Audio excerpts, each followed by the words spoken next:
Hello मेरे प्यारे दोस्तों, हम आज जालोर के चौहान का सेकंड पार्ट लेकर प्रस्तुत हुए हैं। तो हम बात करेंगे आज जालोर के चौहानों के बारे में। तो एक नंबर हमने कीर्तिपाल के बारे में अच्छे से बातें कर ली थी। अब हम बात करेंगे समरसिंह के बारे में। पहले हम कीर्तिपाल के बारे में एक बात रह गई थी, वो नोट कर लेना। तो कीर्तिपाल को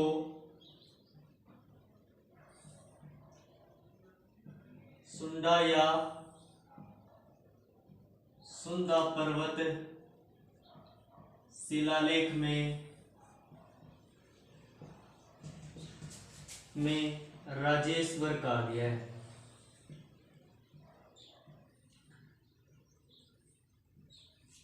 और ये वर्तमान में जो सुंदा या सुंदा पर्वत अभिलेख है वो वर्तमान में जोधपुर में है।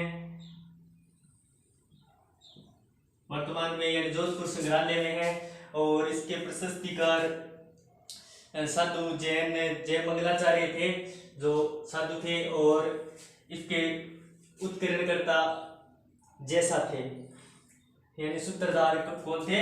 सूत्रधार जैसा थे। तो इनके बारे में इंपॉर्टेंट बात है, यानी राजेश्वर कहा गया कौन से शिलालेख में? सुंडा पर्वत अभिलेख में। तो अब बात कर लेते हैं 2 नंबर शासक समर सिंह। समर सिंह का शासनकाल 1182 से 1205 तक है। और किसके उत्तराधिकारी थे? कीर्तिपाल। तो लिख सकते हैं 1 नंबर, कीर्तिपाल के उत्तराधिकारी या कीर्तिपाल के ये पुत्र थे। वैसे ये पुत्र थे, यानी कीर्तिपाल के क्या हो गए? उत्तराधिकारी। अब देखो इसने क्या किया था? इसने क्या किया था समर सिंह ने? तो जालोर दुर्ग के चारों ओर परकोटे का निर्माण कराया था। किसने परकोटे का निर्माण करवाया था?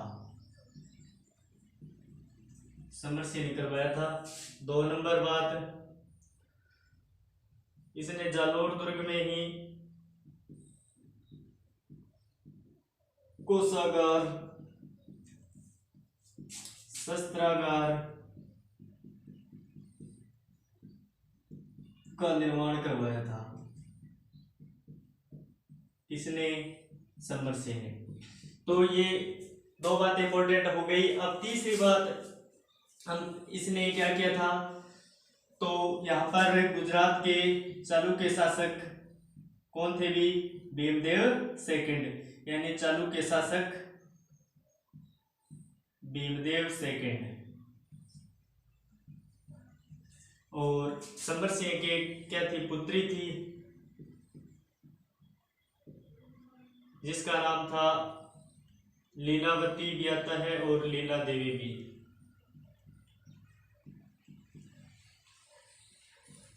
तो लीला देवी यानी इसकी एक पुत्री थी, और उस पुत्री का विवाह है वो भीमदेव सेकंड के साथ कर देता है।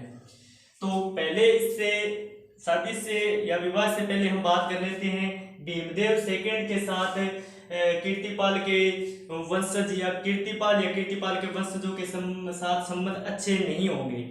कैसे नहीं होंगे? सोच के देखो, गुजरात के शासक भीमदेव सेकंड के ही सामंतों को कीर्तिपाल ने हराया था। याद रखने वाली बात है, हमने बात शुरू में यही की थी। भीमदेव सेकंड के सामंत थे, जालोर में थे कुंतपाल पवार यानी परमार, और एक थे सिवाना में थे वीर नारायण पवार।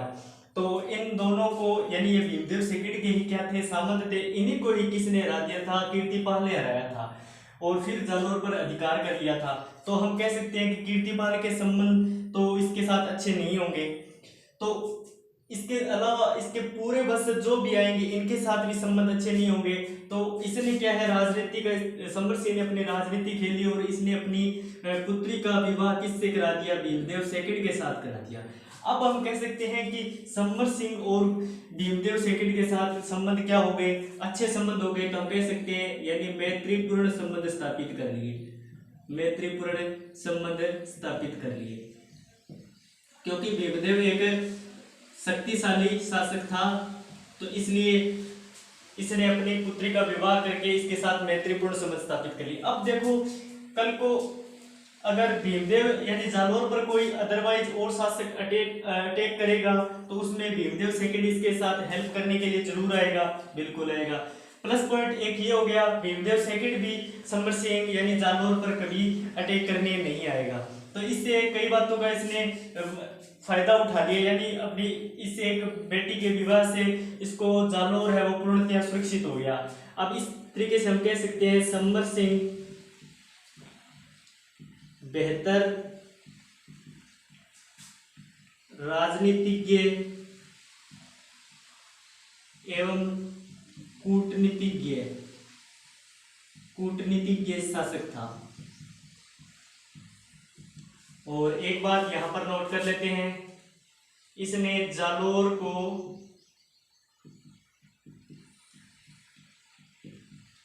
सुदृढ़ यानी मजबूत कर दिया पूरी तरीके से। तो सुदृढ़ करने का कार्य किया था, सुदृढ़ करने का कार्य किया था, क्योंकि परकोटे का भी निर्माण करा दिया, प्लस में कोषागार शस्त्रागार का निर्माण करा दिया और भीमदेव सेकंड के साथ इसने मैत्रीपूर्ण संबंध स्थापित कर लिए। तो इस तरीके से हम कह सकते हैं समर सिंह ने पूरी तरीके से जालोर को मजबूती प्रदान करने का कार्य किया था। तो ये इतनी बातें हैं समर सिंह के बारे में। अब हम नेक्स्ट शासक के बारे में जिक्र कर लेते हैं जिसका नाम है उदय सिंह। 3 नंबर शासक उदय सिंह।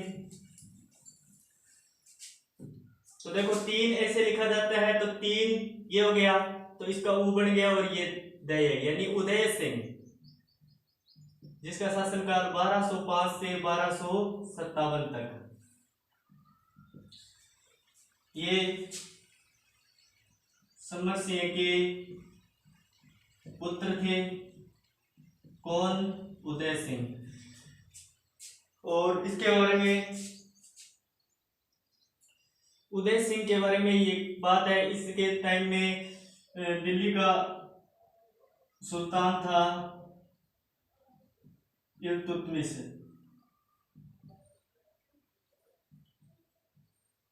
इल्तुतमिश और इधर थे जालोर में उदय सिंह। तो उदय सिंह पर अटैक करने के लिए यानी आक्रमण करने के लिए कौन आ जाता है? इल्तुतमिश आता है। यानी इल्तुतमिश है वो उदय सिंह पर आक्रमण करने के लिए आता है, और उस आक्रमण में क्या होता है कि असफल हो जाता है ये आक्रमण। यानी इल्तुतमिश आक्रमण करने जरूर आता है, पर यह आक्रमण क्या हो जाता है? असफल, यानी असफल आक्रमण हो जाता है ये। और बाद में इल्तुतमिश क्या कर लेता है? इसके साथ संधि कर लेता है। हालांकि संधि करने नहीं आया था, पर ये हड़पने ही आया था, लेकिन बाद में इसको क्या करनी पड़ती है? संधि करनी पड़ती है। वो संधि कब हुई थी? 1228 में हुई थी। तो ये याद रखने वाली बात है। तो इसका इस संधि का विवरण और असफल आक्रमण का विवरण है वो किस में मिलता है? तो यहाँ पर लिख सकते हैं वेन्सांग की पुस्तक CU की में इस असफल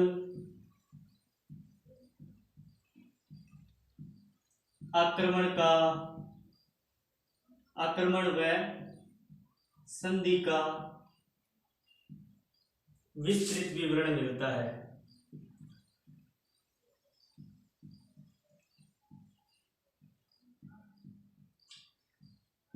और इसमें इंपॉर्टेंट बात उदय सिंह के बारे में यही है कि उदय सिंह यानी सुंदा पर्वत अभिलेख के अनुसार इसने अपने साम्राज्य में बहुत विस्तार किया था। तो यहाँ पर लिख सकते हैं सुंदा पर्वत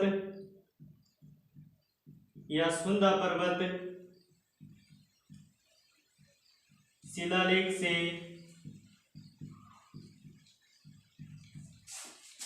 जानकारी अनुसार उदय सिंह ने अपने साम्राज्य में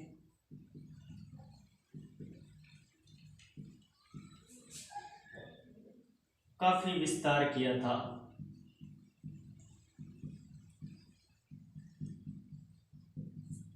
तो ये इतनी बातें इंपॉर्टेंट है। और एक बात याद रखने वाली है, उदय सिंह की जो छतरी है वो कहाँ बनी हुई है? तो इसकी छतरी है बीनमाल जालोर में।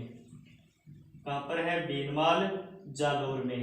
तो इसकी छतरी उदय सिंह की भीनमाल जालौर में है। तो इस इतनी बातें उदय सिंह के बारे में। तो उदय सिंह ने पर अटैक दिल्ली के शासक इल्तुतमिश ने किया था, जो असफल आक्रमण था, और बाद में इसको संधि करके वापस लौटना पड़ता है। और बाद में वह इस बात का पूरा विवरण है वो उदय वैनसांग की पुस्तक सीयू की, ये भी इंपॉर्टेंट बात है, भी याद रखना। सीयू की में असफल आक्रमण और संधि का पूर्णतः विवरण मिलता है। और सुंदा पर्वत या सुंदा पर्वत, यहाँ पर सुंदा पर्वत के लिए सुंदा पर्वत या सुंदा पर्वत शिलालेख में जानकारी के अनुसार उदय सिंह ने अपने साम्राज्य में काफी विस्तार किया था, यानी कि इस शिलालेख से हमें जानकारी प्राप्त होती है। और इस उदय सिंह की छतरी है वो भीनमाल जालौर में है। तो इतनी बातें उदय सिंह के बारे में थी। अब 4 नंबर शासक आता है चोचिंग देव।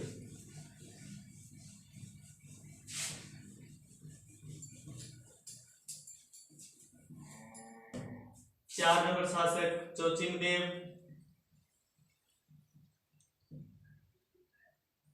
चोचिंग देव भी आता है, चाचिंग देव भी आता है, जिसका शासनकाल 1257 से लेकर 1282 तक था। 1282 तक था। और ये किसके पुत्र थे?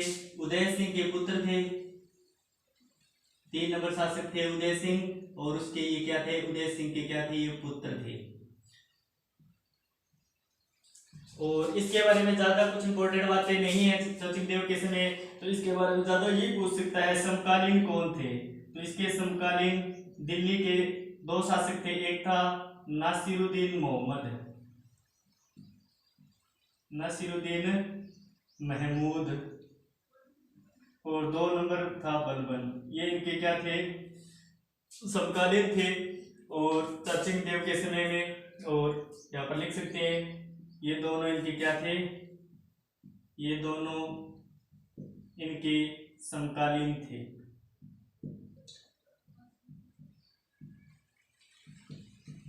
तो इनके समकालीन शासकों के बारे में कभी कभी पूछ सकता है, और बाकी इसके बारे में ज्यादा कुछ नहीं है। और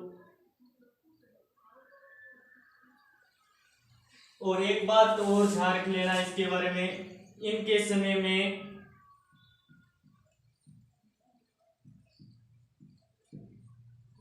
कोई भी मुस्लिम आक्रमण नहीं हुआ था। कोई भी मुस्लिम आक्रमण नहीं हुआ था।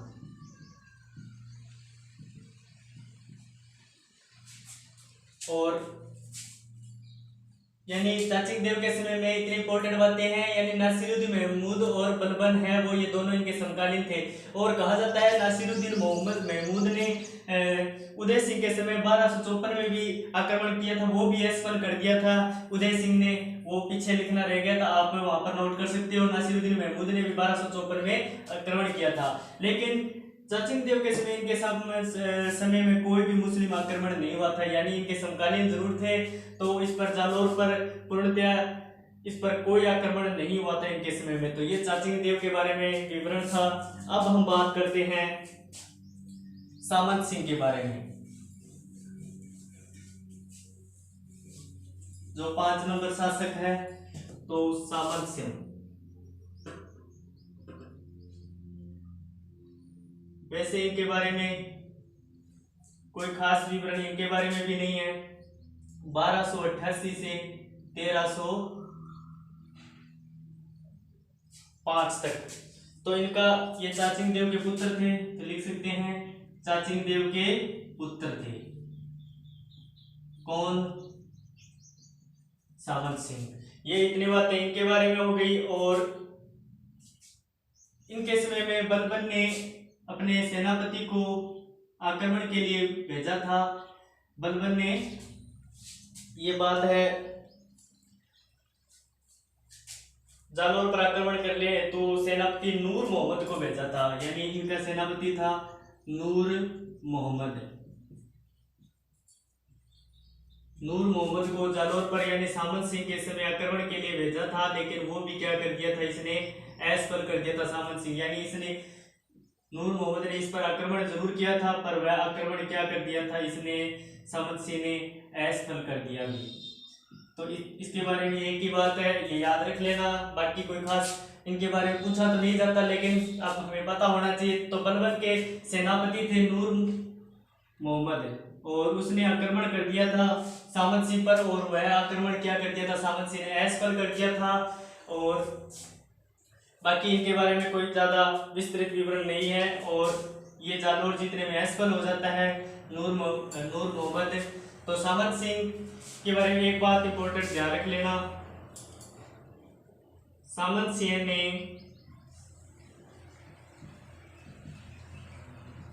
1296 में ही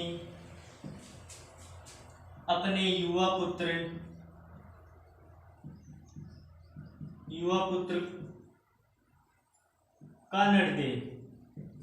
कानड़देव को प्रशासन कार्यभार सौंप देता है, क्योंकि इनकी तबीयत खराब हो जाती है। तब सामंत सिंह है वो अपने युवा पुत्र कानड़देव को क्या है, प्रशासन कार्यभार सौंप देता है। कब? 1296 में। हालांकि इनका शासनकाल 1305 तक था, लेकिन 1296 में ही कानड़देव है इनका कार्यभार संभालने लग जाता है। बाकी बागडोर इसके हाथ में। हालांकि राज्याभिषेक तो 1305 में ही होता है कानड़देव का, लेकिन 1296 में ये कार्यभार संभालने लग जाता है। तो आपको इतनी बातें बता दी गई है इनके बारे में। तो अब आप प्लीज वीडियो को लाइक करना, सब्सक्राइब करना। आपको वीडियो कैसी लगी जरूर कमेंट करके बताना। ओके, धन्यवाद।